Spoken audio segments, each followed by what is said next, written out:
Nietzsche, misunderstood genius. Nietzsche belongs to the least understood and most controversial thinkers of the 19th century. Born in 1844 to the family of a Lutheran minister, he had a deep relation with religion right from his childhood. At the age of 24, he was appointed a professor of classical philology at the University of Basel. After 10 years, he resigned due to ill health and led a very lonely life. In 1882, he met Lou Salome, who, although only 21, appreciated the depths of his soul. Unfortunately, a year later, his offer of marriage was rejected and he suffered a breakdown. In this period, during 2 weeks, he wrote his most important and controversial book, Thus Spoke Zarathustra. This is the most misunderstood book of all his writing. Nietzsche wrote some misread famous statement, "God is dead." Being so deeply sensitive, he noticed that in the people's heart there is no God. Although the faithful recognized the teachings of Christ, they did not act and behave according to it. In many people's hearts, especially rich middle classes, egoism destroyed all other feelings.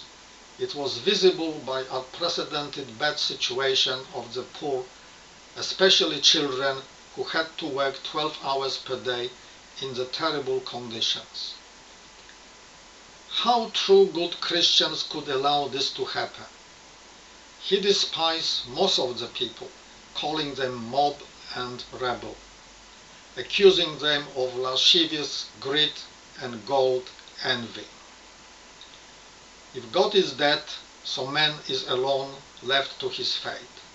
Who will take care of him? A new concept of man must arise based on different assumptions. So man must take function of God. Therefore the overman must come into existence. He did not mean the supernatural features of God, but rather his function as the enforcer of laws determining the existence of man. Some critics call him Superman and assume that he is above the principles of morality. It is true, because the present morality is rotten and corrupted, but overman must follow the true morality. Overman is not a contemporary man, but a transcendental man. Nietzsche thought that a very few people could be included in this class, maybe Christ and Goethe. The idea of overman was presented in a book, Thus Spoke Zarathustra. Zarathustra teaches that like men develop from the lower form of life, thus overman must rise from man.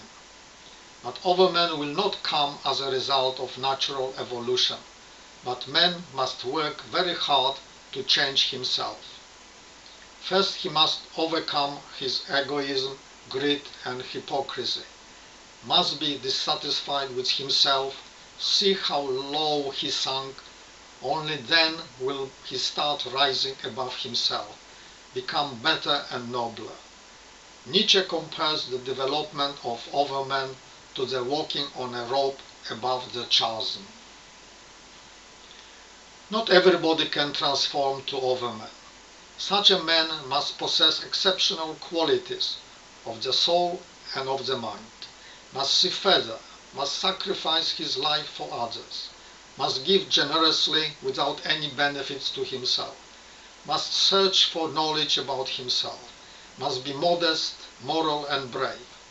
This is not an image of a conceited superman, world conqueror despising moral principle.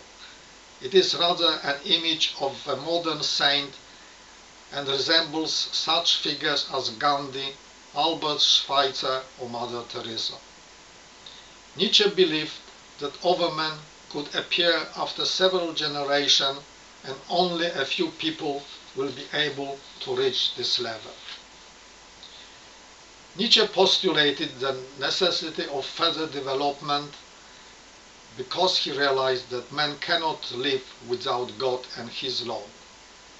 An average person needs the power of strong authority to keep him on the road of humanity. Otherwise, he will regress to the original primitive level. Since such a strong authority does not exist anymore, the rise of overman is the only solution. The inner strength of man, which enable him to change to overman, he calls the will to power. This notion, like a concept of overman, is frequently wrongly understood and was even used for supporting Nazi theories. The will to power is needed to achieve a fuller, nobler, higher quality life. It serves to achieve transformation because this activity requires superhuman effort. Overman is a man with higher consciousness.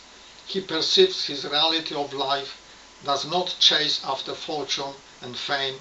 He is able to love his enemies, can see wholeness of every situation. Only by achieving a higher level of consciousness, mankind can be free from suffering.